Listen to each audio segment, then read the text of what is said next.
Nag-uumapaw sa emosyon ng pass or fail moment ng isang lalaki dahil sa biglang pagsigaw ng kanyang kaibigan. Nauna kasi niyang makita ang pangalan ng kaibigan sa listahan ng mga pumasa sa licensure examination for teachers. Pusuan na yan sa report ni Oscar Oida.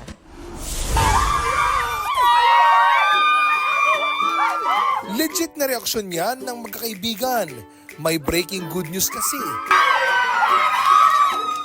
Ito kasing si Phil Daryl Santos, lisensyadong guru na at ang mga kaibigan niya talaga namang todo support simula pa noong nagre-review pa lang ang tropa. Nung una, hindi mahanap sa listahan ng mga pumasa sa licensure examination for teachers ang pangalan ng kaibigan kaya medyo kinabahan ang barkada. Di raw nila alam kung paano siya i-comfort sakaling hindi nakapasa. Pasado na rin kasi ang iba pa niyang kasamahan.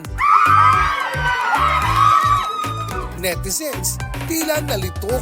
Comment pa ng ilang netizen. Para namang siya ang nagpaaral. Tinanggalan mo naman ng karapatan ng sumigaw si kuya. Pero ang sigaw, OA as in official affirmation. Oscar Oida, nagbabalita para sa GMA Integrated News.